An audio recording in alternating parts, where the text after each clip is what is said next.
of switching this meeting till June, pushing it back a little bit. I hope you all are having a great summer so far. We have as usual, we've got a very, very full agenda. So let's go ahead and get started. In the chat box, if you will please just put in some introductions, your name, your agency role, program, your title, role, and then anything that might be helpful for this group to know about you, anything about the summer you're looking forward to, just anything at all that you would like to put in that chat. And so I'll just so you all know, I'm Kathy Colley Robinson. I am the chair of this governance committee, and I'm also the chair of the education programs at Durham PreK. And so summer is flying by, y'all. I don't know how we're already at June 20th. We're going to look up and it's going to be September. Great. I see the introductions are coming in the chat. So just a few reminders of our virtual meeting protocols. Please stay muted unless you're speaking. Have your camera on if that's possible. Use the chat box. There are lots of people in here who are keeping a close eye on the chat box. Of course, we might encounter some technical challenges, so just be patient with all of us. And then if you need to leave early, just let Jenna know in the chat. Okay, here are our meeting objectives. As I mentioned, we got a full meeting. So you have already received the agenda, the presentation for today, and all of these meeting objectives. We have some things that we're going to want to vote on today, and we're also going to go into closed session about halfway through. Quick review of these objectives. We're going to start by reviewing the meeting notes. We are going to consider some end of year spending. We're going to look at the instructional compensation. We're going to go into closed session and then look at the pre-service payment and look at how that went this year for the first time trying that out. We are going to have a deeper dive into looking at instructional compensation policies and hopefully forming a subcommittee. We're going to look at the budget, get some program updates, and then we're going to talk about the schedule for next year. So lots to do. If we can go ahead and go to the next slide and get started. Okay, so you received the meeting notes from March 2024. We will need to review those and then vote to approve them. Any comments or discussion about the meeting notes?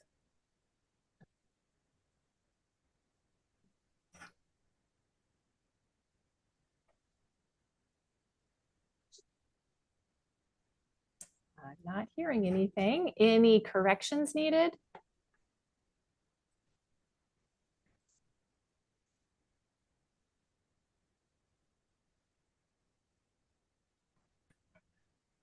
All right, it's all quiet. So then I'm guessing everything looks good. So I am looking for a motion to approve the March meeting notes. I make that motion. This is Alex Hollid. Thanks, Alex. Do we have a second? I'll second it. It's Michelle Lynn. Thanks, Michelle. Okay, any discussion? All right, so then let's do it this way since we're virtual. If you're not in favor of approving the March meeting notes, please either raise your hand or make some notation in the comments so that we can see that you do not approve those.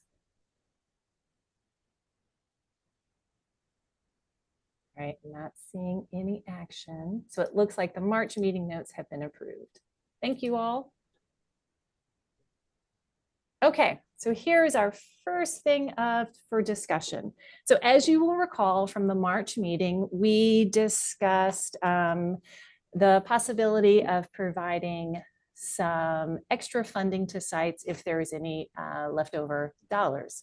So that's what we are discussing here, the end of year spending authorization. And so Linda, I'm going to turn it over to you to give us some details about this. Okay, so you'll recall that the way our budget works, we want to spend out, of course, in support of children. And the last couple of years, we have brought to you a request to consider an end-of-year authorization for a classroom bonus with any remaining dollars. That varies depending upon, for example, if there's unexpected children that didn't attend or different things happen. And so you can't absolutely predict spending until it's time to pay. Of course, we have lots of projections. But for this year, we again are asking if you will authorize us, if there are dollars left, to do a classroom bonus. Last year, you'll recall that we did have quite a bit of discussion about the bonus last year to really take a deep dive on what the bonus should be, what it should look like. Because there were some questions about whether we should make the bonus for a particular purpose. What you did land on last year was that you made it completely unrestricted, knowing that our programs have been impacted by inflation and a wide range of increased costs. So that was last year. You know, have the option obviously to authorize or not authorize the bonus, and you have the option to make it specific or not. We do find from our surveying of sites, you'll recall that last year at the beginning of in the fall of 2023, we reported back to you about feedback from the sites about the impact of the bonus, and the sites typically use the bonus for a very wide range of expenses, but most used it to restock classrooms and to prepare for, you know, bouncing their classrooms back from the impact of the school year. But some folks did use it for other expenses, like one site even used it to make some mechanical repairs to their air system. So we did make it unrestricted last year, and right now we think that a bonus would be around $4,000, but again, we won't know until those last payments are run and we do all of the work to close out the year. Anybody have any questions in particular that I can help you with as you consider this as an option?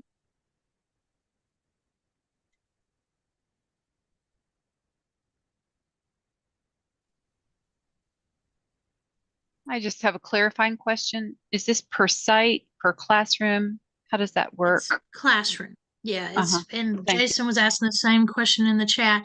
Yeah, I'm sorry, I wasn't specific. Yes, typically what we do is we would give the bonus per classroom.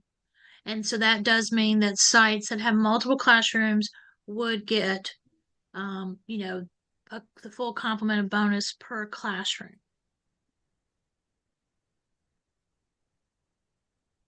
And then unrestricted just means that they can use it in any way that they want within the site, or they have to designate that it's going to be used in the classroom specifically. When it's unrestricted, we completely made it unrestricted, and that meant that it just had to be used in support of the site. Now, what we again when we reported out last year, what we found was that sites did use it for a variety of purposes, reported a variety of purposes. Many, surprisingly, did use it to help support their staff further in terms of some people did use it in personnel. So it was very wide ranging. You can designate that you specifically want it, you know, absolutely to go into the classroom. It would be completely up to you how you might want to restrict it. I think last year, after a lot of discussion, the feeling was that there were just such a wide range of impacts of the inflation and all the increases in needs that this group felt that directors and owners should be able to assess where their greatest needs were in using those dollars.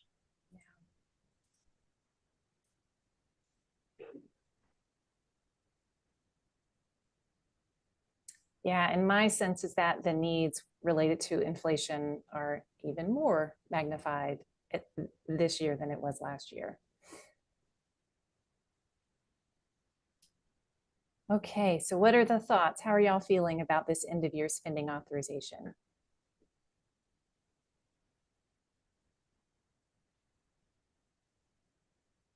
Linda, can I just ask for a little more detail, please, on how sites spent? You said to support staff. What were some of the other uses, and do you have any sense of the breakdown across sites? I kind of feel nervous about restricting the funding for a specific purpose if we haven't done that in the past and it's not a data-driven decision. Mm-hmm. Yeah, so I'll ask the team to help me remember too.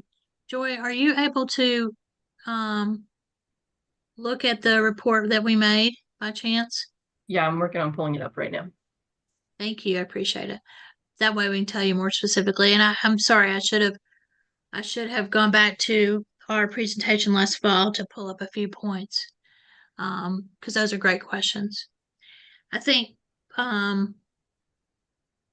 in terms of just answering your question about staffing, what we hear from directors, well, what we hear from owners and directors is that sometimes they feel that their personnel budgets are really strained. And you'll recall, you authorized at the March meeting, you authorized a classroom instructional bonus for the teachers and instructional assistants for this year. And they did get that, but there are other staff members who support the program, and the personnel costs are, of course, the largest expense for our childcare programs.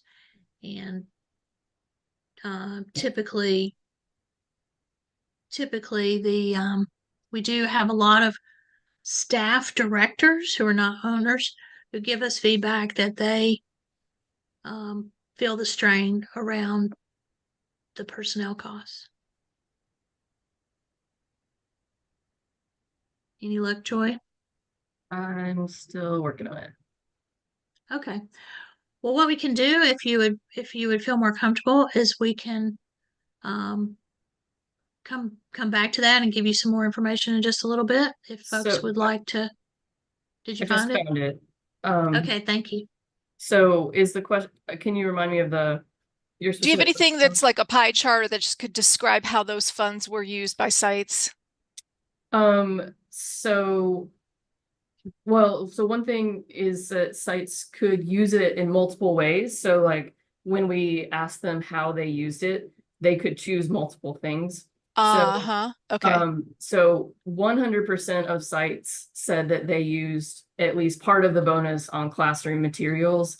So like, replenishing crayons, markers, glue, that kind of thing, as well as replacing books or, things that get lost or damaged during the year. So all the sites used at least part of the bonus on that. 44% used it for teacher compensation or benefits. So just to help with regular kind of compensation costs. 44% used it for utilities, rent, or other overhead. 22% used it for food costs. 22% used it for teacher bonuses, so above and beyond regular teacher compensation. 11% for director or administrator compensation or benefits, which is something Linda was just mentioning. And then 11% for other costs at their center, so like other classrooms or other costs maybe not directly related to the pre-K classroom.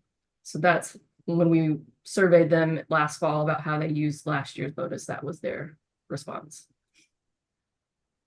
I mean, those all sound like worthy uses of the funds, and I propose that we offer them in an unrestricted manner again this year. Does anyone on the board? I'll offer a second. Yeah. Great. Thank you all. Any discussion? So we've got a motion and a second on the floor. Any discussion?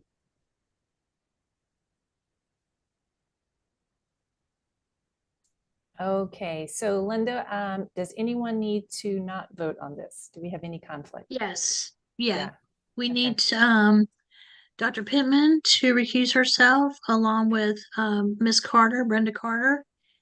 And I'm not sure if June made it to the meeting today. If June is on, she will also need to recuse herself. Okay, But great. that's all. Thanks. Okay, then let's vote on this. So all in favor of approving the end of year spending authorization to make that unrestricted, please indicate your approval by raising your hand or saying aye. Aye. Aye. Right, anyone opposed? Same thing. All right, Don't see any opposed. oh, looks like it passed fully unanimously. Thank you all. All right, I know the sites will be very appreciative of this, especially as we head And we will into- report back. Yeah, Again, we'll do the same thing and report back again in the fall. And if you think of a particular question you may have about the bonus that you would like us to include in those survey follow-ups with the sites, please let us know. We're happy to include, additional questions. thanks you all. All right, next, let's start talking about instructional compensation, and let's look at what has gone on in this past year. Yeah, so the way we're going to structure this is we're going to start out in session and we're going to talk about, you'll recall that last year we made a huge change in the way that we compensate sites. So prior to the pandemic, we paid sites by attendance, enrollment in attendance, which is the customary way, the typical way in most states and definitely in North Carolina that public programs pay. But in the pandemic, we had, because of obvious reasons, we had made a change just as the state did, and we paid on allocation. That was difficult to sustain because of the fact that the priority, of course, is to be sure that we're focused completely on enrollment and attendance. And so we did a lot of work last year to review how we were paying sites, and we did vote to go back to paying on enrollment and attendance. But we were very much listening to our sites and understanding the challenge around that kind of payment model because it's difficult to budget for sites because they're not able to know for sure what their dollars will look like. We would always give them guidance to budget as for approximately 10 to 15% vacancy rates to be safe. But it was hard and it's very challenging. And we did come up with a very creative and innovative idea to pay a pre-service payment. You voted, after much study and work, you voted to create a pre-service payment for the purpose of stabilizing those instructional reimbursements for the classrooms. So what we're going to do in this section is we're first going to stay in open session and we're going to talk about the impact of our enrollment data by program site by going over a detailed report that really will show where we were this current school year in our enrollment and attendance. And obviously, that attendance is what impacts how sites are able to afford to be a part of Durham PreK. It is expensive to offer the highest quality, and our reimbursements obviously are critical to the success for sustainability of the program. So after we talk about this section in open session, we are going to ask you to vote to go into closed session for us to talk about the second component of this agenda item, which will be to really talk about the actual reimbursements to sites and what it meant to change our practice this year in how we reimburse sites. So first, we're going to talk about the one of the reports you got, which was about the attendance picture.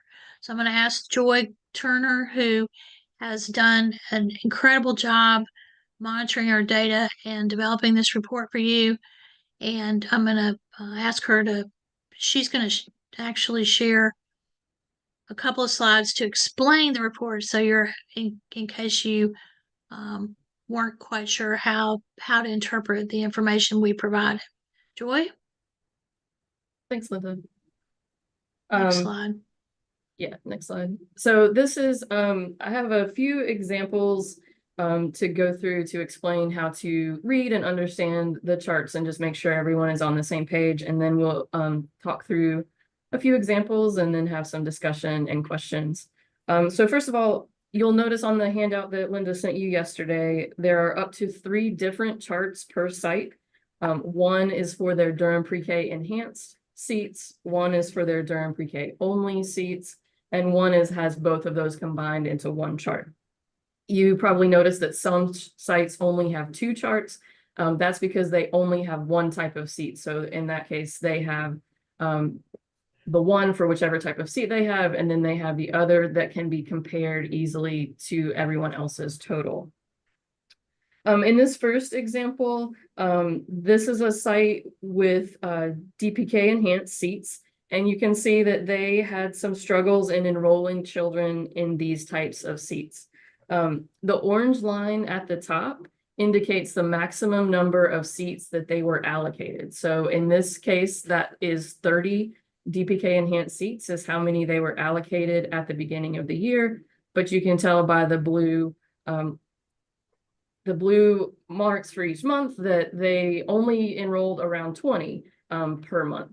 One thing to note is that the axis is different on each of these charts based on how many seats that particular site had. So you'll need to look carefully at the axis on each chart to know how many seats they have. To keep that in Joy? mind when you're looking at the scale, because some only had maybe 6 seats, but this site had 30. So that's one thing to make sure you pay attention to when you're looking at these. So Joy, I'm going to interrupt for a second. Yeah. Just for a second. So in the chat, we had a question about that there was not clarity about the differences between the types of seats. Okay. So you'll recall that we have a braided funding model for our program, and we spread dollars across seats. So we have what we call Durham Pre-K only seats, which means that that seat is fully paid for locally and has no restrictions on enrollment, except for the restriction governance has given us, which is to prioritize children with greatest need. But it's open, it's a universal access seat. So a site may not have any Durham Pre-K only seats. We try to sprinkle them across, but depending upon where the need is. But we braid with NC Pre-K as well as Title I and Head Start. So another kind of seat we call is an enhanced seat. The enhanced seats are when a site is under contract to meet the Durham Pre-K standards, and so they're held to the higher standards, but we're braiding, and so that seat is partially paid with other monies. But what that means is it comes with restrictions. So an NC Pre-K enhanced Durham Pre-K seat gets the reimbursement rate. We pay the difference between the NC Pre-K rate and our Durham Pre-K rate. They have to meet the Durham Pre-K standards, but they're an NC Pre-K seat. And so the enrollment is restricted by the qualifications required to meet NC Pre-K requirements. So NC Pre-K has income restrictions. It is open to various incomes if a child qualifies for other reasons, or if a child's a military child. There's a variety of different factors that can make a child eligible for NC Pre-K, but NC Pre-K is not a universally available seat. And also there are other types of seats that we enhance. We enhance Title I seats, we enhance Head Start seats. But what it means is if it's not a Durham Pre-K only seat, the seat is restricted in who can sit in that seat. But we make it seamless for families. We don't want them to, they don't have to worry about that. It's a back of house issue. However, you can see how an unrestricted seat, in theory, would be easier to fill than a restricted seat. And that's why we pay attention and look. And Joy has broken this down because it matters. Obviously, we try to look at patterns, and if a site has been able to fill their NC Pre-K seats, but not their Durham Pre-K seats, we would be analyzing what the reasons for that might be, and vice versa. So hopefully that kind of makes it clear. Thanks for that explanation, Linda. Okay, Joy, sorry to interrupt. Yeah, no, thanks. Next slide. So this is an example of a DPK only site. So the enhanced seats are represented in blue in the charts, and the only seats that receive only the unrestricted seats, like Linda mentioned, are represented in green. The purple line on these charts are the maximum number of seats. And again, so in this site, they have a maximum of 21 seats that they were allocated. And you can see that this site were fully enrolled every month except for December. They had a vacancy in December, but other than that, they stayed fully enrolled the whole time. So enrollment was very strong in this site and not really an issue in this particular example. And then the next slide. So this slide is an example of the combined slide that shows all seats. In this example, there were 14 total seats allocated. Some of those were enhanced seats, some of those were DPK only seats, but they were never fully enrolled the whole year. You can see the DPK enrollment remained pretty steady throughout the year, but there was some fluctuation in the enhanced seats throughout the year. So that is something that, like Linda mentioned, that we're looking at not just their overall enrollment, but their enrollment per seat type, to see what we can learn. One thing I do want to note about these charts is that when you see sites that it looks like their enrollment remains steady throughout the year, where they were full almost every month or something like that, it doesn't necessarily mean that there was not child turnover. So in some cases, sites that had 100% enrollment, they did serve the same children the full year, and they didn't have any child turnover. But in some cases, they did have children leave. It's just that that child was replaced in the same month. And so they didn't see a gap in their payment because that seat was replaced within 1 month of that child leaving. And so you can't gauge anything about the turnover at sites through these charts. This is just showing if sites were paid for a seat in a month. That's other data that we can look at separately, but that's not represented in these charts. So you can go to the next slide. So as you scroll through and look at the handouts that have the charts for each site, I think it becomes fairly clear the overall enrollment was very strong this year. We had an overall enrollment, overall vacancy rate of 6% on average overall. Many sites were either completely filled or almost completely filled for the full year. And I think as you scroll through that you can see that. But looking at the data in this way, it helps us see that some sites struggled to fill enhanced seats, while others struggled to fill the DPK only seats. There's not really an overall theme as to which seats had more difficulty. It seems to be, site specific. And that lets us look at the particulars of each site and helps us make data-informed decisions when we're making our allocations for next year, to see, and that is something that we did when we looked at our allocations for next year, to look at this site struggled with this seat type, but did well in this other. Let's kind of switch things a little bit for next year and see if we can help this site balance out their enrollment. And so that's the goal of looking at this data. Can I ask a question, Joy? Yeah. The funding that's left over due to the vacancies, what happens to that funding? Is that relevant to this conversation? Because if not, you could just put that in the parking lot. You want to address that, Linda? Yeah, I'll address it. So basically what happens is, so throughout the year we manage the budget, and that's why we're very careful when we initially budget and make seat allocations. Obviously we can't budget to spend 100% of dollars because it doesn't land equally, obviously. And we have to, that's why during the year we came to you and we said, if there's money, can we do a teacher bonus? If there's money, can we do a classroom bonus? So we don't,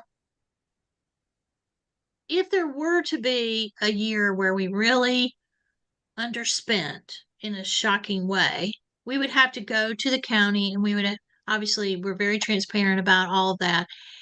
We haven't had that situation. We have had only overall, based on the overall budget, we've only had modest underspends each year because we try to account for the fact that you're never going to have 100% enrollment at all times. If we were to have a year where we had a really out of line underspend, in the past, we've always talked about with the county about whether there would be an option to carry money forward. We presently do not have authorization to carry money forward. So money would revert back to the county, and the county has been very generous in their support of this program, and obviously we would hope to negotiate with them. But our goal is always to budget to serve as many children as possible and to monitor closely throughout the year how that spending looks. Hopefully that answers your question. So all the instructional money that is used for classrooms, when you vote to give a teacher bonus, for example, that comes out of that instructional money, and we calculate that bonus based on where we are with that spending. And that's why it's only a bonus. It's not guaranteed. It always depends upon the spending. Thanks, Linda. So I just want to point out a couple of examples on your handout. So if you have that pulled up that Linda sent, on page 2 would be an example of a site that had very steady enrollment in all seat types for the year, just a small dip early on in the fall. Hey, Joy. Yeah. Do you have it pulled up on your computer? Uh-huh. Do you want to share your screen just in case? Sure. Just in case some folks weren't able to access their handouts? Yep. Thanks.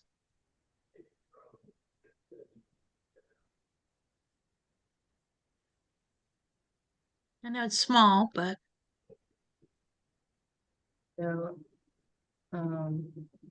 sorry, I'm trying to get it.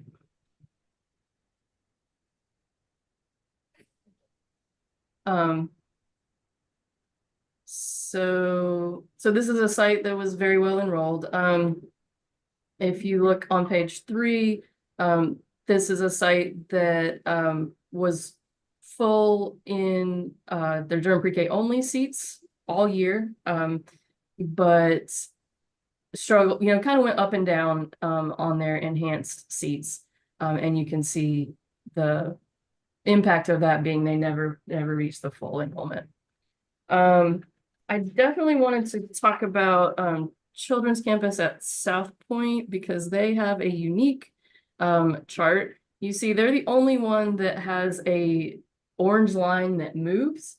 And the reason for that is that it was an unusual circumstance where NC PreK added additional NC PreK seats partway through the year. They added 6 seats in February. So you can see through January, they were pretty steady in their enrollment in these enhanced seats. They got the increased number of seats in February that bumped them up to 15. And then after that, they never quite got even close to their full allocation. It's historically difficult to fill seats that are added this late in the year. So that's not, terribly surprising. And as Linda mentioned, with these being NC PreK seats, there are also restrictions on the children that are eligible to fill that seat, which makes it even more difficult. So I wanted to explain the reason for that gap, because that's it's just a circumstance of that particular site. And that's why you see the change. That's the only site where seats were added mid-year. So that's the only site where you see that maximum number change throughout the year. And then there was another one. This I thought was an interesting example where you see like this site struggled a little bit in the first quarter, had some low enrollment, and then steadied out for the rest of the year. And so that was just kind of interesting. And then there's some examples like these are just some sites that don't have Durham PreK only seats, and that's why you only see 2 charts for those. So I guess, are there any questions about, this in general, or any, specific questions that anyone has, or observations that you wanted to share or ask about? I mean, Joy, you mentioned that there were no really overall themes about sites that struggled to have full enrollment. What about for the sites that were fully enrolled? Were there any success stories or anything that they were able to do differently, that they had just full or pretty immediate replacement when a child or family left? Any stories from those experiences? I mean, there's definitely sites that we just know are very high in demand because of their location. They're just in an area where there's a lot of demand. I do think this year overall, I would say, this is not site specific, but I would say that we did see more regular communication from sites when a child left. There's an exit form that they need to submit to let us know that a child left, so that then that seat can be replaced. It felt like we were getting those forms more regularly from a lot more sites this year, which of course facilitates the process of replacing seats when children leave. We can't replace a seat if we don't know that somebody left. And so that's something that I definitely noticed. Yeah, I think one of the things, as we debated, it was very difficult to go back to paying on enrollment and attendance for the sites. And that's why we're very sensitive to, obviously their needs. But what we really believe and what we see, and this data seemed to show, is that when you strengthen the partnerships between the sites and the administration, so that you assure that your policies encourage regular communication. So by the fact that you're only getting paid with child in the seat, it might encourage more attention to enrollment and attendance, and that communication is critical. And I think that by strengthening those partnerships, being deliberate and intentional with our teams and with our directors in meetings, really trying to encourage them to do everything they can on their side of the house to make sure we're getting children in place promptly. It helps them be able to sustain their program by getting the resources they need. It helps us to really serve our community. So I think that's a big piece. I do think that Joy's right, that communication, just by looking at the submission of those exit forms, the communication from directors, it's clear that has definitely improved significantly. We do have some sites, I mean, let's face it, there are some sites that are so popular, they have parents who are just wanting to get in and they can easily fill a seat very quickly. There are other sites that we need to help them shine a light on how great their program is, because they may not be as familiar to people, or they may be in a location that's a little more challenging for parents. And, we want to be sure we're telling the story of the sites so that parents know that it's worth their extra time to get their child there, or, that their child's getting the best program they can get, and making sure that we're telling those stories in ways that families will be excited about enrolling. So, I think we're continuing coming out of the pandemic.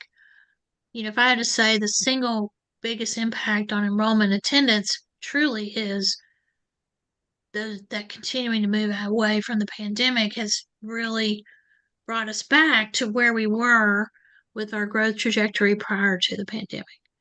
We have a lot of demand, and I think that what these charts really showed me, I love the way that Joy worked them out to display them, is being able to really see, because we hear a lot of anecdotal comments about vacancies, vacancies, vacancies, and sometimes people's experience and their comments don't match the data. And I think obviously that's because if it's my site and I have a vacancy, I'm worried about that. I'm going to assume there's lots of vacancies, lots of places. And so we always want to be sure we're doing a good job of being data driven and really analyzing. And Joy mentioned how the data informed us in making seat allocations for this year. We really did look closely at what kinds of seats are people having success with, what can we do differently. We didn't do a lot of tweaking of seat allocations because we're committed to being sure that we have a really good spread across Durham, but we did make some small tweaks because we do know that those Durham pre-K only seats are the most beneficial seats for sites because there's just, no restrictions on the children that they can serve.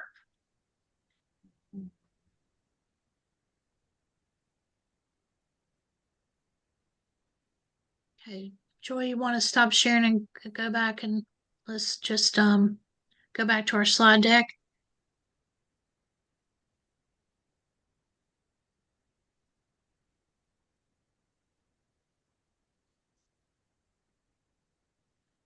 Okay, were there any other questions about the charts before we move on to our considering our closed session? Okay, next slide. Okay, so just to summarize, as we said, the pre-service part of our strategy for this year in reimbursements was to figure out how to stabilize the site budgets and how to fully support the very real expenses that come with offering the highest quality programs.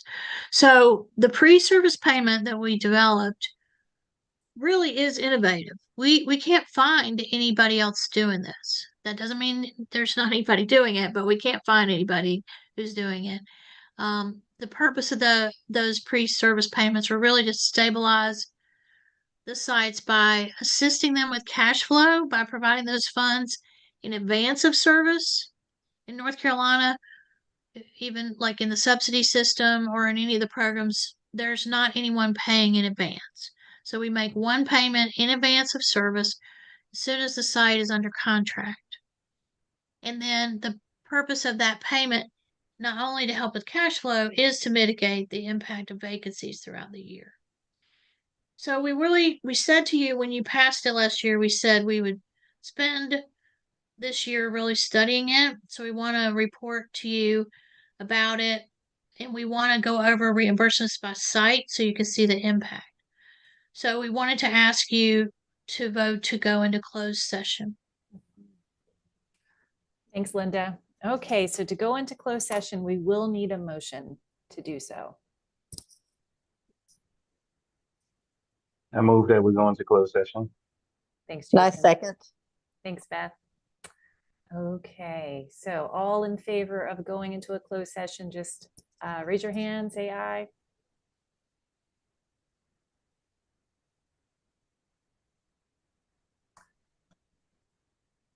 I like the hands up and the thumbs up. Okay, great. Any opposed?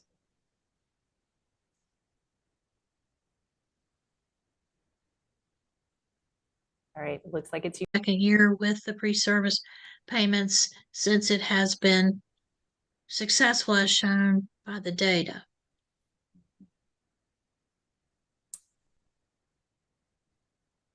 Okay, so any discussion, any motions? How is the group feeling about next steps with this? To either continue the pre-service payment. If we desire to continue the pre-service payment, then no motion is needed. If we are wanting to stop the pre-service payment, then a motion would be needed for that. This is Beth. I would just like to express my appreciation to the staff for the thoroughness of the review of how well this was working. It was really helpful to see that, and I would support us moving forward with continuing as is. Thanks, Beth. I second that. This is Alex. I second that motion. Thanks, Alex.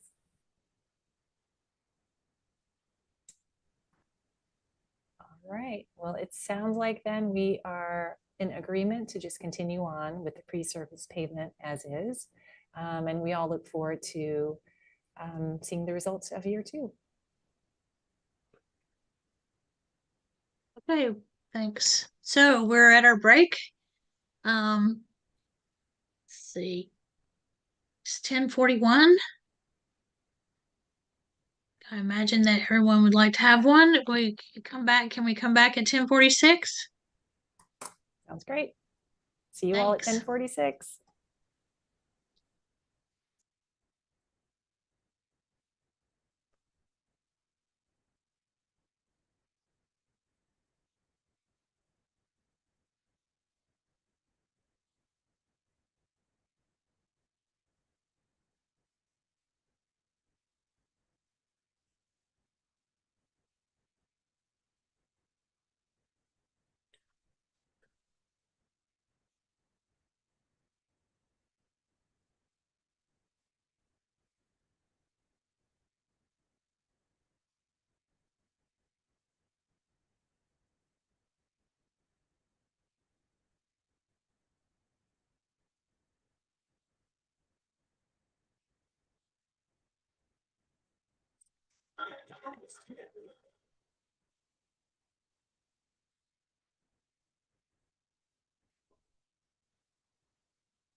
I was a mad dash to the bathroom. I know. Oh, you can't eat with us. She gonna be gone. Mm. Hey. Hey, give me more clothes. Oh, Lord. What is going on? Girl. Just in case there's this. No, I don't think it is. I think it's something else. Right now, I'm totally. Oh my gosh.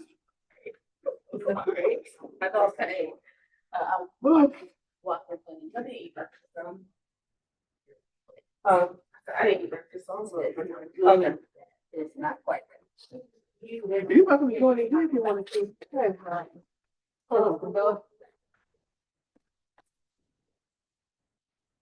I don't know.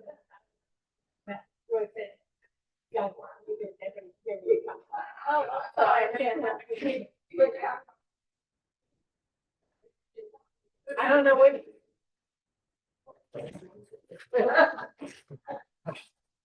Hey, man, get in here.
All right, it's 10:46. If folks are back, if you could turn your camera on if you can, so we know you're back. Otherwise, we'll get started. Oh, Beth, great, thanks. Alex and Xavier and Michelle. Great. Okay. We're doing so good on time. We are. I'm excited that we planned appropriately. So Y'all did perfectly. Great. Okay, welcome back, Okay. everyone. So let's now talk about instructional compensation. So Linda, I'll turn it back over to you. Okay, so this is a quick item. Basically, we know that the program, we're still a young program, but we have been operating for enough years now that we want to be sure we're doing our due diligence around our policies and our practices. And of course, we've done a lot of work around the reimbursements to sites, but we believe that it's time to be sure we have appropriate input and discussion. And we would like to formally ask this group to authorize a subcommittee, a short-term subcommittee to study instructional compensation. We would like this is a formal request because we want to ask for membership from governance on this subcommittee, as well as potentially add in, some other folks to be on the committee. But we would like to ask to put together a committee and to have that subcommittee report to governance by the November meeting, in time for us to plan for the 25-26 school year for the budget planning. As you know, this year's budget was very challenging for Durham County, and we know that next year there's going to be a property tax reevaluation. We expect it may be a challenging year next year also through the budget negotiations. And we want to be sure that we've done our due diligence and that our requests for funding are spot on and that they reflect the needs of the program and a really deep study. So we're asking you to authorize a subcommittee first. Secondly, we're asking you to then consider your own availability to participate on the subcommittee, not to ask you to commit today to be on the subcommittee, but to be thinking about it. And then we're going to reach out to members to ask you if you're interested in serving and to put together that subcommittee. We imagine that we would need to have approximately three meetings. We believe we can do it in 3 meetings with the staff, obviously doing a lot of work to be sure and support the subcommittee by getting information together for you to consider, as well as making sure we have a diverse group at the table. But we really want to do this the right way. And just like you asked, Kathy, when we were talking about the pre-service payment presentation, you asked, what do the directors say? Obviously, we want to be sure that we have folks at the table to weigh in and to hear their voices, because as they say, it matters who's at the table. Great. Okay, thanks, Linda. So just a clarifying point, you're anticipating 3 meetings between now and the report that's due at the November meeting. So it's gonna be quick. Yeah, we know the summer is challenging, so we weren't going to try to convene until August at the earliest, possibly September. But we imagine, it could certainly be fewer meetings, it could be more, but we're imagining about 3 meetings starting around the end of August or early September, and being able to bring something to governance for the November meeting. Great. Yeah, and the timeliness of this is really important with all the information you've shared. So we are looking to see if anyone is interested in making a motion to authorize the establishment of a subcommittee to study instructional compensation.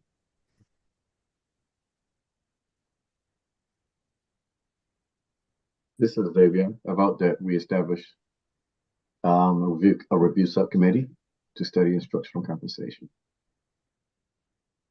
Thanks, Xavier. Do we have a second?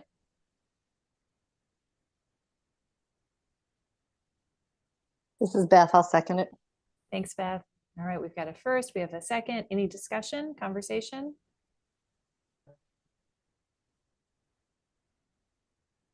All right, all in favor, indicate by raising your hand or saying aye.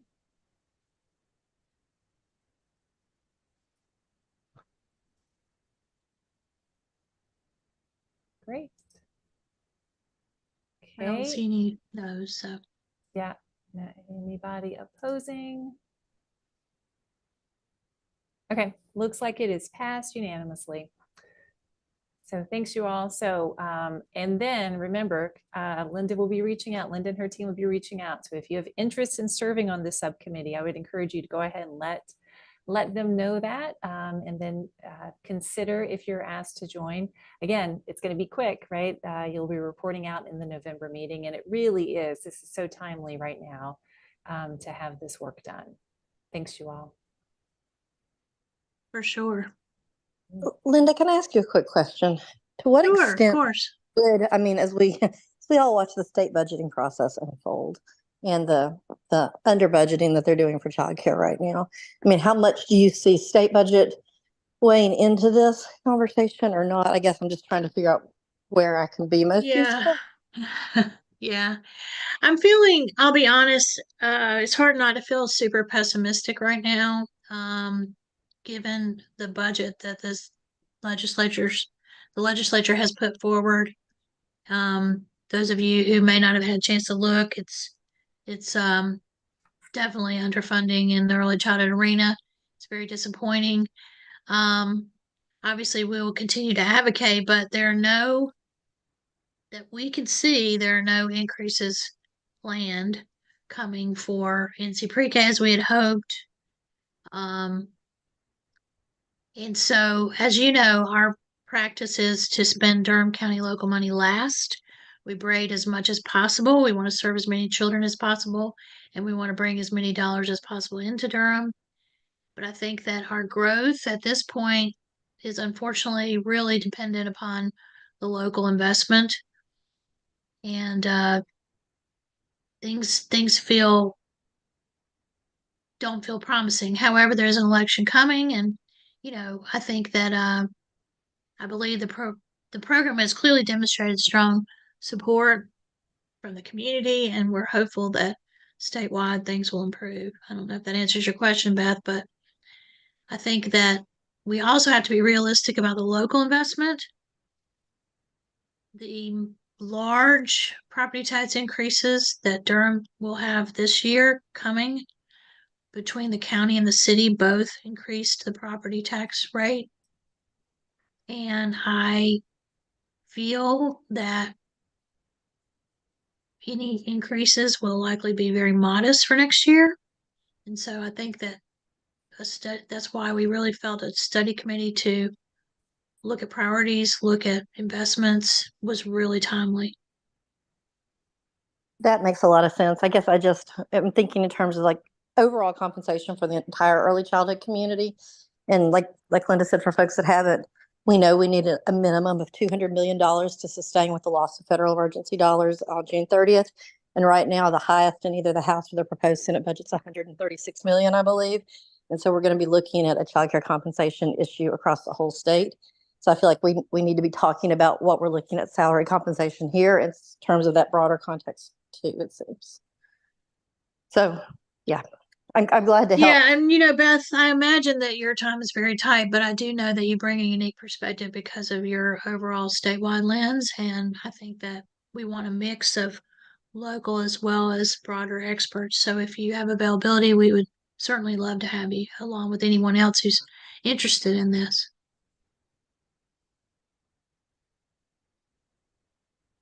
Okay, sign me up. Thank you. We'll definitely appreciate anyone who wants to attend and join.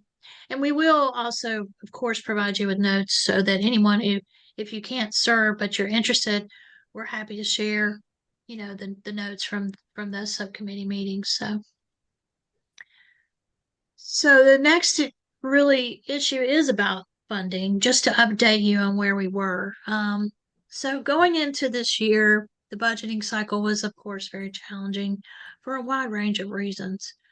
The first being that the first and most central reason it was challenging was that for the first time in many years, the income for Durham County was actually less. We have benefited the last few years, even throughout the pandemic, we've benefited from increases that come from Durham's growth, from people moving in, from the sales tax increases. All of the sales tax increase has really driven a lot of opportunity in Durham in terms of public services. So this was a challenging year for that reason, along with others. And I want to clarify because it's very confusing when you're in the world and you hear all these statements. For example, one of the commissioners said publicly that Durham was investing over $10 million in early childhood. And it's confusing because you hear all these numbers thrown around and it's like, wait a minute, what? So, just for clarity for this coming budget, the way things landed, and we so appreciate the support of our elected officials for Durham PreK. Although we did not get the increase we hoped for, we did get an increase, and that was unlike the majority of programs in Durham. So this year, in the what they call the Durham County Pre-K Fund Center, in their lingo, they have a fund center that goes to pre-K in general, what they call pre-K, but it's really the broader early childhood. There, for this coming year, there's $8,892,529 budgeted in the Durham County Pre-K Fund Center. Now, of that total, a good portion of that does not come through this governance body in Durham Pre-K. It goes to various funding places to support public preschool, but not directly under the purview of this governance group. So of that $8.89 million, a little over $1.5 million is budgeted directly for WITted. So it goes from the county to Durham Public Schools. So that carves off basically over $1.5 million. Then, in addition, for this coming school year, dollars are going to go directly to the school system for Murray-Massaburg. So through the budget negotiations, we were thrilled that funding was found to fund seats at Murray-Massaburg. But that money is going to go directly through Durham Public Schools. And the reason for that change, you remember when Lions Farm opened as a new school, the county commission said that moving forward at that point, funding for pre-K seats would come through Durham Pre-K through this governance group. And then seats would be allocated and created at public schools. And so at that time, they had said they were not going to fund the school district directly anymore for seats. They were going to use the governance group and Durham Pre-K as a program guide.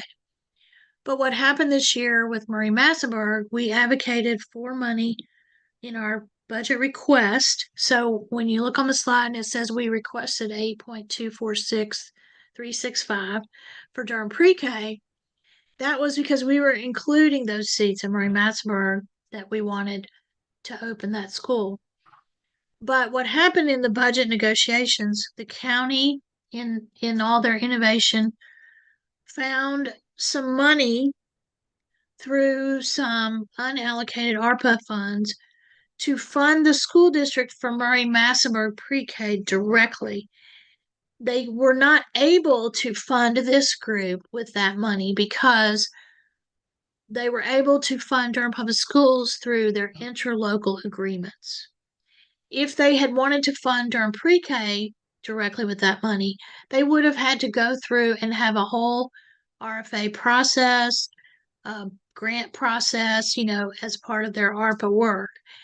But with their interlocal agreement, they were able to allocate those ARPA funds directly to the school district for Murray-Massaburg. So the great news is we will have preschool seats at the new school, Murray-Massaburg. It'll just be funded more like Whitted than it is the other seats at the public schools like Lions Farm. So even though our budget request was granted at a lower amount than we asked for, a big chunk of that cut was the funds that are being funneled directly to the school system. Now, some of our other initiatives were not funded because we didn't get our full request. Basically in this slide, it shares with you what we will do now. So our increase that we received, we will add only approximately 36 seats to the Durham PreK group, not including Murray-Massaburg. So our money will pay for the new 36 seats at a private location, but the Murray-Massaburg seats will still be part of the project, but the funding is going to be at the school district. We will also be able to enroll a smaller cohort of apprentices than we had hoped because of the budget cuts. So we're looking at potentially only being able to enroll a new cohort of hopefully about 20 new apprentices. We can't expand that program without additional dollars. And we are looking in a variety of places for additional dollars. We did get an additional $70,000 for the apprenticeship program through an arrangement with a group called ESEPS that is a national group. And so we're continuing with the apprenticeship program. We braid funding also, trying to be sure that we're able to have a really robust program, but it is partially paid for with Durham PreK resources. So basically, our new budget for this year is $7,373,029. And we won't be able to fund we had hoped to beef up our social emotional supports by hiring a healthy social behaviors specialist to work directly with sites. We won't be able to do that, but we are going to focus on continuing to beef up professional development around social emotional support. We're trying a variety of alternate ways to accommodate the fact that the budget increase didn't meet what we hoped for. I see Xavier had a question. Does this funding for Murray-Massaburg only apply to next school year's budget, or will this direct to DPS formula continue moving forward? That's an interesting question. The money, and this is going to be a challenge for us moving forward, and we will work together in partnership to advocate. Unfortunately, the money from Murray-Massaburg is temporary money. One of the things that we have benefited from greatly is that Durham PreK is ensconced in the county budget. Up to this point, all funds have been part of the permanent budget. That's unlike some other communities. For example, Buncombe County had a big expansion of their public pre-K, but they paid for that with ARPA dollars. A variety of counties have used temporary money, and we've benefited by not having temporary money. The word is that there's a commitment to ongoing support for Murray-Massaburg to have preschool, but after the funding that they're being granted is not available anymore, which will be in approximately 2 years. 2 school years is what's covered right now, is what we're told. But obviously, we will be working hard to be sure there is funding for Murray-Massaburg, no matter what house it goes into. But beyond this year, we don't really know, Xavier. We continue to believe that this body, that governance, should continue to have oversight over all dollars for public preschool, because we believe that this group has the best promise of putting all their attention to public preschool. We know, for example, the school system has a lot of varying needs, and their main focus is K-12. And we believe that governance is a great source of support for the pre-K across all systems. So we'll see what happens, but I know that we're going to have some strong advocacy needed in tight budgets to assure that there's funding. And we want to continue toward our goal of having preschool at every elementary school in Durham as our long-term goal that Durham Public Schools did adopt as a goal. Any other questions about the budget or next steps or anything?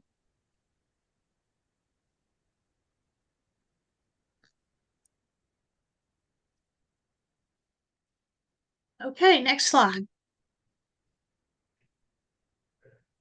Just to remind you, just in case, even where we are. So we believe that we're still gonna, with the schools, including Mary Massenburg, we believe we're going to fall within 45 to 70 new seats. You know, it varies based on the braided funding model, where kids end up in seats. We think we believe we will hit the 42% mark of our goal to serve 75% of the total 4-year-old census.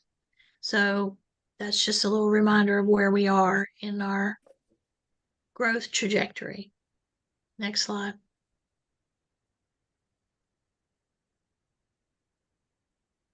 Okay, so this should be a fairly quick item. Basically, you'll recall, if you look at our March meeting notes, you asked when you passed our reimbursement rate for next year. You'll recall the staff recommended a 3% increase. You decided to increase the rate by 4%. But when that was voted on and approved, you asked us to come back to you after the budget passed just to touch back about it in terms of the amount. So that's what we're doing. Next slide. So just to jar your memory. So you gave a 4% rate increase for next year. We increased the rate from $1,400 to $1,456 per child per month. And you can see in the slide the overall picture of where we were in the last couple of years. Obviously, the rate's been impacted by inflation, and we did make some changes. So these rate increases reflect when it was voted upon. So, for example, when you voted in May of 2023 to increase to $1,400, that rate was implemented in the last month of last year and then began fully this school year. The rate that you voted on now was to increase for next year. So $1,456 will be the new rate starting with the new school year, unless you decide to revise that. Thanks, Linda. This is really helpful to see. So the state budget that was brought up, and you had said there appears to be no increases for NC pre-K. Correct. Right. Okay. Jenna, if you'll go to the next slide, it has some rate comparisons that just to remind you where we fall. So this has been revised to reflect the 1456 that you voted on. But basically, right now, we are not aware of any changes that may come in the NC pre-K funding or in the current subsidy rate. The average private tuition, of course, has been all over the map. It's been kind of going up. And we check this regularly with we have a very robust database of the 9-county region with private childcare, and we do calculate those averages by county, and we will certainly keep you up to date on that. This 1235 was the most recent number.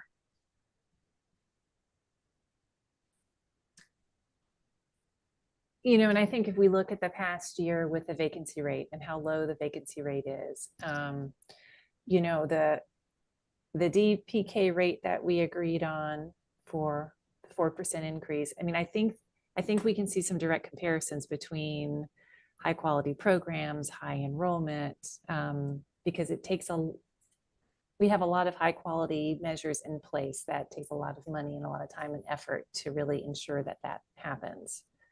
I mean, I'm still comfortable with the 4%, but how does the rest of the group feel?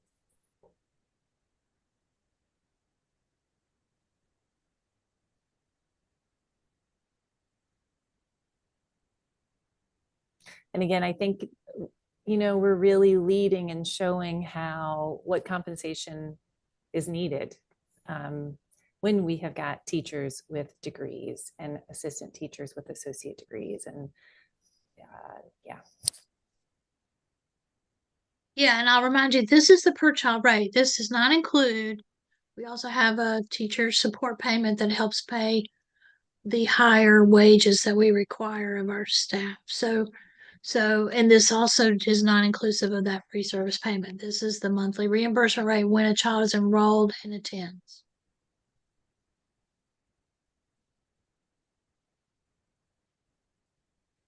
I mean, I think we all know that the true cost of care isn't even reflected in the subsidy rates currently.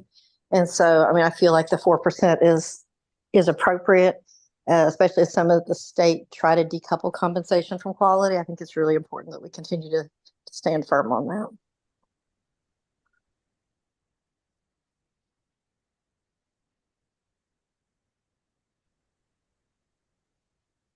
Yeah, I mean, I think what we hear from providers is that,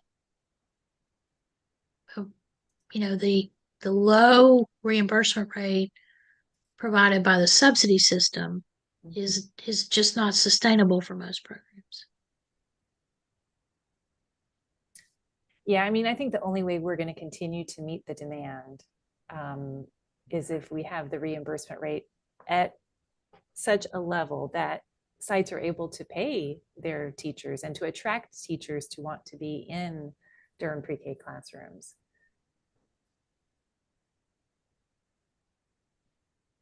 Any other discussion or ideas about this?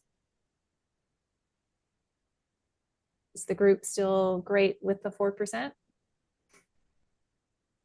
Yeah, I'm seeing some nodding. Yes, I'm still in support of it. I mean, it's about being competitive. We're not really competitive, but we're making strides or attempting to at least. So it is what it is.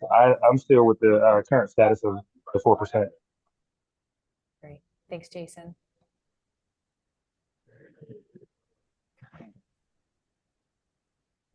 Okay, thank you so much. Next slide. We're to the fun part of our meeting. Thank you so much. We're going to hear from our folks about our programs. Tamara? Good. It's still morning. Good morning, everybody. And as I said in the chat, no, I'm not trying to be cool today, you know I am, but I'm having a little eye difficulty. So just want to share some program updates and welcome our new sites to Durham pre-K. And kind of as Linda just stated, we are welcoming Murray Massenburg to the group. And so it's a beautiful new school, not too far from here. And they are working expeditiously to get that school open and ready. And those kids are going to be so excited on their first day. So great job on that, Durham Public Schools. And kids are kids, even though, just to let you guys know, they have been in capacity building for a little while. And so they are now coming into the fold. They applied this year, they were approved. And so now they're coming into to fold for DPK. So they've had a lot of TA support for a few years. And so we welcome them as well. So beautiful location as well. I've already met with them virtually, and I think our NC pre-K folks have met with them in person. And so we're excited. They're excited to come as well. So they've done a lot of work to get to this point. So we welcome them as well. Excellent. And now we'll take it over to Tosh. Good morning, everyone. An update for our outreach. As of May 31st, we had 1,203 applications that had been received or were in progress for our upcoming school year. For April, we had a roll up and enroll event that took place at Durham PreK. We had 46 families. I'm sorry, we had 26 families that attended that event. On May 1st, we had our family info session, which was provided hybrid. We had 46 families that attended either in person or were online. We also provided Spanish interpretation, food, and childcare at that event. On May the 30th, we had a collaboration with Durham PreK PTA, Durham Council of PTA, Book Harvest, and Durham Advocates for Exceptional Children. And they just shared some information about kindergarten transition. And we had about 20 families that attended that event.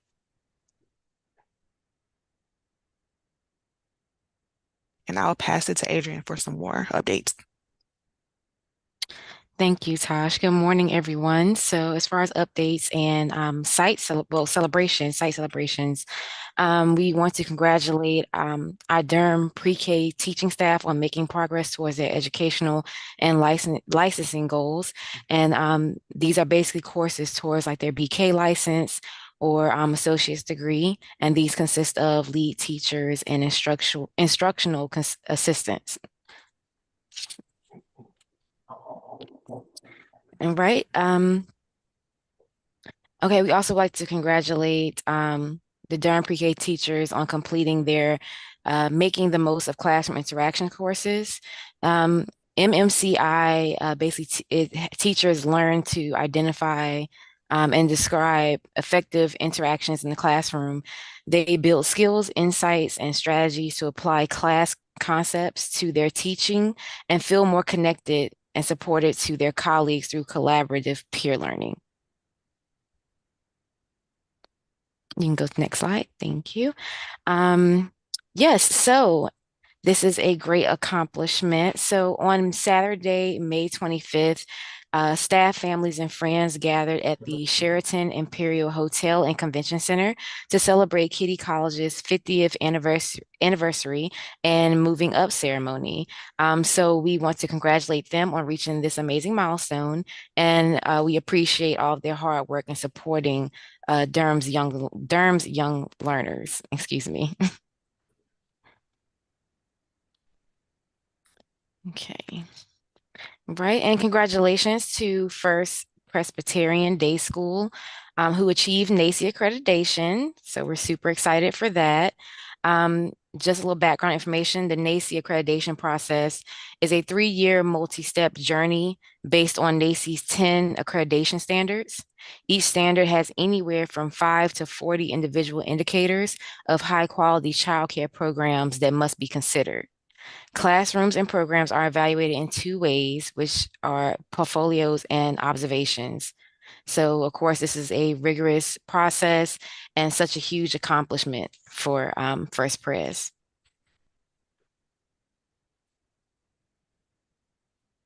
Also, congratulations to Yates Baptist on their NACE reaccreditation. Like I mentioned before, it's a very rigorous process, so we want to congratulate them on being reaccredited.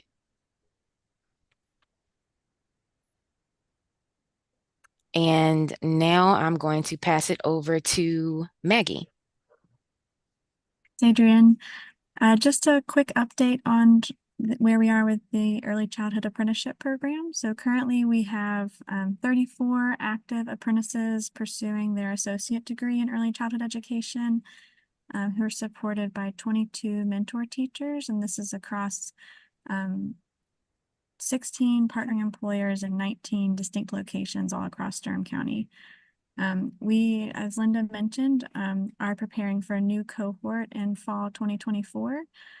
We have 70 additional folks who have expressed interest in the associate degree apprenticeship that we stay in touch with and continue to support in enrollment processes at Durham Tech, and securing employment in early childhood if they're new to the field, or exploring apprenticeship program registration if they're already working in a licensed setting in Durham County. So excited to get that new group going for the new year. Also coming up for the program, we're holding a half-day training for our mentor teachers next week to recap the year and sort of deepen some skills around adult learning and modeling and feedback as we move into the new year of the program. And then we're looking forward in July to gathering our apprentices in a similar format for time together to connect in person as a full group, which we haven't gotten the chance to do since our initial signing day last fall. And to review some academic success resources, some strategies and support for fitting school in alongside full-time employment as we get to the new year, and also celebrating their successes throughout the first year of the program. Other key updates, we are looking to register a new apprenticeship program, which would be sort of a stair step into our current apprenticeship program, which would be designed as an entry-level apprenticeship, which could be completed by a participant with just 1 year of on-the-job learning, and accompanied by the completion of a certificate at Durham PreK in early childhood education. So distinct from the associate degree, which can take multiple years for a participant to complete, this would be a way for someone new to the field to get kind of an earlier win, and then to be able to stack that experience as an entry-level apprentice with our associate degree apprenticeship and continue on towards their longer-term goals. So we're looking to get that going with aspirations that it could start as early as the fall. And then Linda mentioned this briefly, but we're receiving technical assistance right now through a group in California called ESEPS. They have been running early childhood apprenticeships since 2015, I believe, and are now an industry intermediary for the U.S. Department of Labor to support programs across the country who are registering or expanding early childhood educator apprenticeships. And we've been really appreciating their support, thinking strategically to make sure we're designing a program that's deeply impactful for our participants and also can be grown to expand to reach the level of interest that we're seeing from our early educator community here in Durham. Thanks, Maggie. Appreciate it. Yeah, we continue. If anyone in your work world or your personal life, if you run across opportunities for additional resources, we are actively working to try to beef up our resources for the apprenticeship program. It's been much more successful in terms of interest and enrollment than we originally believed. We thought we would be growing it over a number of years, and we're thrilled to death with all the interest, but we know that having a waiting list is not ideal. So we want to try to do what we can to grow the resources in order to have the program be able to serve all of those who are interested. Okay, last slide. So we're toward the end, but you know, Kathy and I were talking about next year, and you know, it's hard to believe we're starting yet another school year. But right now our schedule is as it has been set. We meet the third Thursday of every other month. But we did feel a need to touch base about whether that is still the best option, but also we really wanted to have a chance to ask you to consider selecting a date for an extended meeting for at least a 4-hour meeting with facilitation for us to really talk about our program parameters and philosophies more deeply. And to get to see each other. You know, in person. It's so nice. Zoom is lovely, but boy, do I miss seeing people in person. So the September meeting will be hybrid. And if you are able to attend in person, that would be great. So looking to next year, how does this time frame work? Let's start with that. How does the third Thursday from 9:30 to 11:30 work? Is that still a good time with everyone?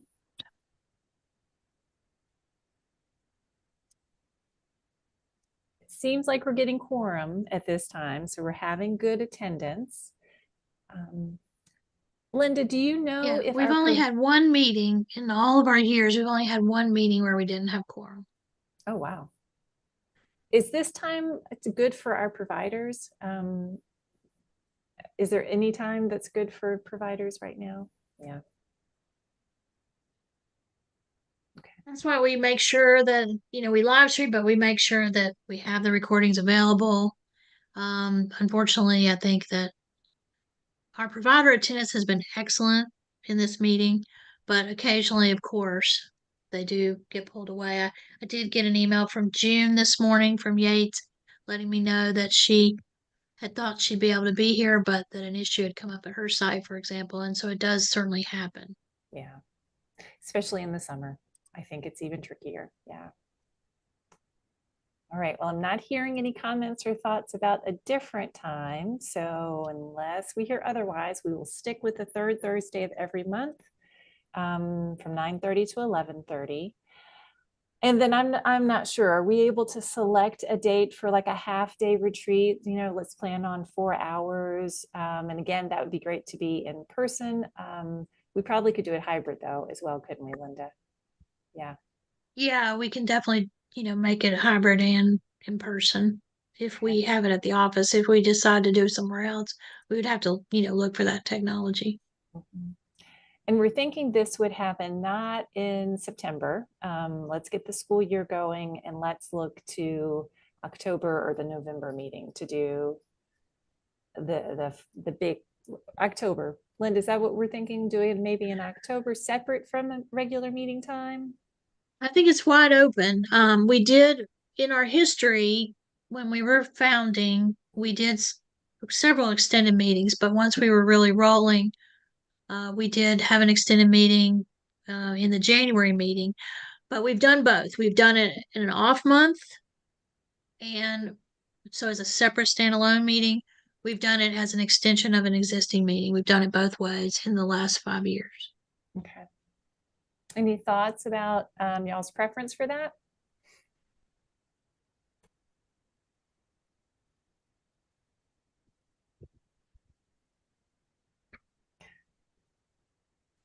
So I'm thinking if we can find a date in October, it might be nice to do this separate from a regular meeting just because our regular meetings are packed. And I anticipate all of our already scheduled meetings will have a very, very full agenda. And I think it's probably impossible right now for us to pick a date because our calendars are also all over the place. So Linda, could you and your team send out a doodle poll perhaps for something in October? Sure. Well, we're happy to do that. We would be wanting to have facilitation for an extended meeting in order to make it the best, maximize our time together. So we'll consult with facilitation and we'll find a list of dates to send out for you to consider. The only question I would have, and it may not be relevant for this conversation, but is there any reason to have the retreat after the election? And it may not be relevant to this conversation. Good point. Feels like elections are always relevant, doesn't it? For sure. But yeah, it could be either way. I mean, I think that this would really be for us to revisit the program, but certainly the election, it does impact potential resources, but I don't know if it impacts our goals and our philosophies and strategies. So it could go either way.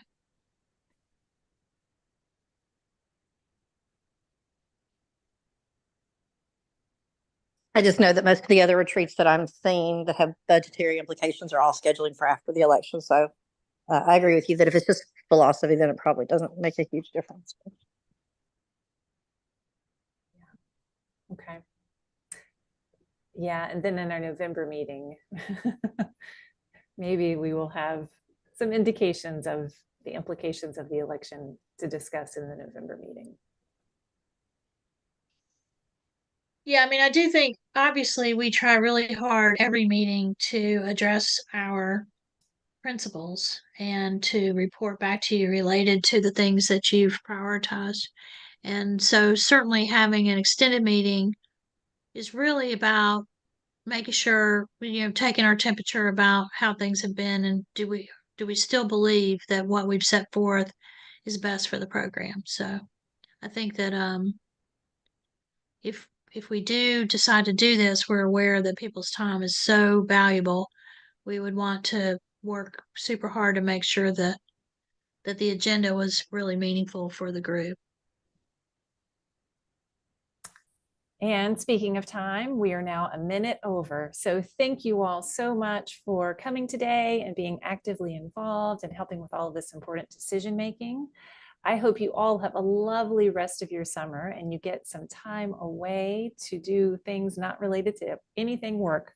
And we will look forward to seeing you all again September 19th at 9:30 on Briggs Avenue or online. Have a lovely summer, everyone. Thank you so much.